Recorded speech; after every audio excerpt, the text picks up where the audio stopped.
भक्तों, हिंदू धर्म में शादीशुदा महिलाओं के हाथ में चूड़ियां न हो तो इसे अधूरा श्रृंगार माना जाता है।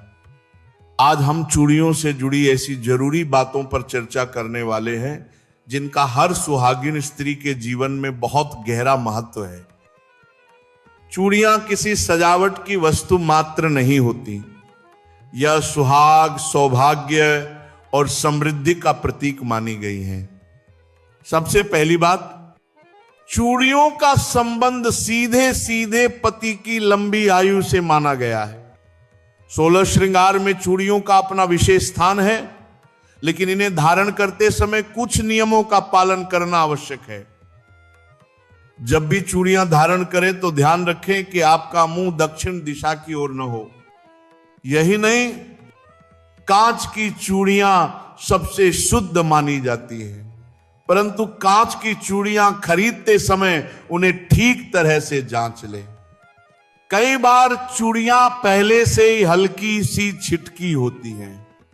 टूटी हुई कांच की चूड़ियां बेटियों द्वारा पहनने पर पिता और भाई को धन हानि का योग बनता है। इसीलिए चूड़ियां खरीदते समय हर चूड़ी को अलग अलग घुमाकर देख लें। अगर आपको कोई टूटी हुई चूड़ियां मिले तो उन्हें अलग रख दीजिए और फेंक दीजिए।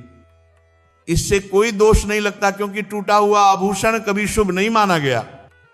लेकिन यदि चूड़ियां टूटी नहीं है, सिर्फ पुरानी हो गई है, पहनने लायक नहीं लगती, तो अब उनका क्या करना चाहिए वो भी आगे बताऊंगा। सबसे पहले भक्तों, अगर आप चाहते हैं कि माता लक्ष्मी की कृपा आपके घर पर सदैव बनी रहे तो इस ज्ञान को ध्यान से सुनिए, क्योंकि ये केवल पारंपरिक बातें नहीं बल्कि पीढ़ियों से परीक्षित नियम है। अब अगला नियम, जब भी चूड़ियां पहने तो दोनों हाथों में बराबर संख्या में चूड़ियां ना पहने। एक हाथ में कम और दूसरे में अधिक चूड़ियां पहनना शुभ माना गया है। जैसे बाएं हाथ में 9 हो तो दाएं हाथ में 10। अगली बात, चूड़ियां धारण करते समय बाल खुले नहीं होने चाहिए। अगर बाल छोटे हैं और बांधना संभव नहीं है तो सिर पर पल्लू कर ले और फिर चूड़ियां पहने। सोने की चूड़ियों के संबंध में विशेष नियम कहा गया है कि उन्हें कभी भी एक हाथ में अकेले न पहने। अगर सोने की चूड़ियां पहनी हैं तो दोनों हाथों में धारण करें। एक हाथ में सोने की चूड़ी और दूसरे में घड़ी या ब्रेसलेट पहनना शुभ नहीं माना गया है। अब बात आती है शाखा, पोला या कंगन के बारे में। जब भी आप सिंदूर लगाएं तो उंगली में बचा थोड़ा सा सिंदूर कंगन या पोल में लगा दें। इससे सुहाग की रक्षा होती है और दांपत्य जीवन में स्थिरता आती है। अगर चूड़ियां पहनने से किसी को एलर्जी होती है या अधिक चूड़ियां धारण करना संभव नहीं है तो शाखा, पोला अवश्य धारण करें और चाहें तो सिर्फ 2 चूड़ियां पहन सकती हैं।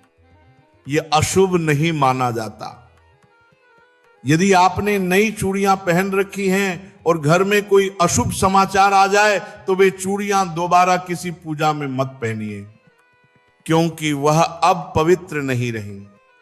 यदि चूड़ियां पहनकर आपने कभी मांसाहार या शराब का सेवन कर लिया हो तो अगली पूजा से पहले चूड़ियों को साफ करके धारण करें। लाख की चूड़ियां सबसे शुभ मानी गई हैं। इन्हें पहनकर पूजा करने से सौभाग्य बढ़ता है और पति पत्नी के बीच प्रेम और स्थिरता बनी रहती है। श्वेत और काली चूड़ियां सुहागिन महिलाओं को कभी नहीं पहननी चाहिए। लाल, पीली, हरी, गुलाबी चूड़ियां अत्यंत शुभ मानी गई हैं। ध्यान रहे, अपनी चूड़ियां किसी और को न दें और किसी और की चूड़ियां स्वयं न पहने। इससे घरेलू कलह और रिश्तों में दूरी आ सकती है। सूर्यास्त के समय अर्थात प्रदोष काल में चूड़ियां न पहने। सुहागिन स्त्री का हाथ कभी भी एक पल के लिए भी सूना नहीं रहना चाहिए। इसलिए जब चूड़ियां बदलें तो एक दुपट्टा हाथ में लपेट लें। इससे हाथ सूना नहीं माना जाता। नई चूड़ियां मंगलवार के दिन न खरीदे। शुक्रवार का दिन अत्यंत शुभ माना जाता है।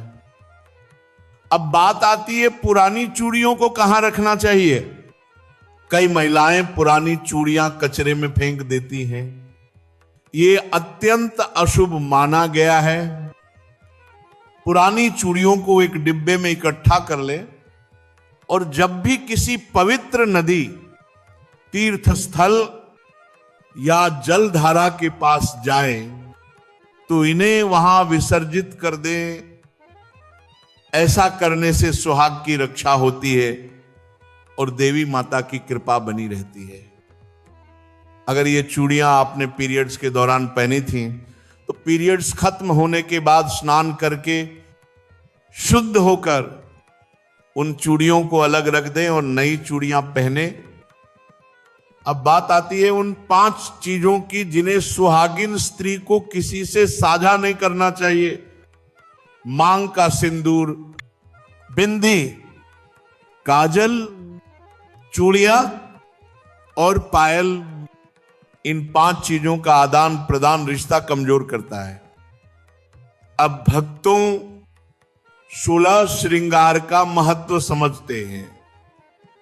सिंदूर केवल सजावट नहीं, पति की लंबी उम्र का सबसे बड़ा प्रतीक। इसे सुबह स्नान करके दाहिने हाथ से लगाएं और रात को सोने से पहले हटाएं। बिंदी आज्ञा चक्र को सक्रिय करती है। लाल गोल बिंदी शुभ, काली बिंदी सिर्फ नजर दोष के लिए। काजल केवल श्रृंगार नहीं, मां का असली स्नेह। लेकिन काजल शुद्ध होना चाहिए। घी से बना हुआ काजल सबसे उत्तम माना गया है। नथ विवाहिता का पवित्र चिन्ह। टूटी नथ पहनना भारी अपशकुन। किसी और की नथ नहीं पहननी चाहिए। मेहंदी जितनी गहरी उतना सौभाग्य। अधूरी या फीकी मेहंदी को अच्छा संकेत नहीं माना जाता। मंगलसूत्र केवल गले की चैन नहीं, पति की रक्षा का प्रतीक। टूटा हुआ मंगलसूत्र कभी न पहने। चूड़ियां उनकी खनक घर में सकारात्मक ऊर्जा भर देती है। टूटी या धुंधली चूड़ियों से वास्तु दोष लगता है। बिछिया और पायल हमेशा चांदी की पहने।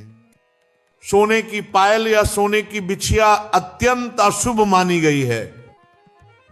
मांग टीका सिर के ब्रह्म स्थान पर लगता है। टूटा हुआ मांग टीका न पहने। अंगूठियां और बाजूबंद, लोहे की अंगूठी विवाहिता के लिए अशुभ मानी गई है।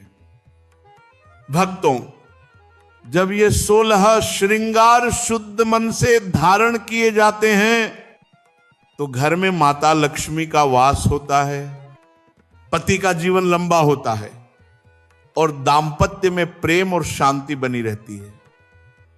दोस्तों, ये सारी बातें किसी डर के लिए नहीं बल्कि आपकी भलाई के लिए कही जाती हैं। आप अपनी आस्था और श्रद्धा के अनुसार इन्हें अपना सकते हैं।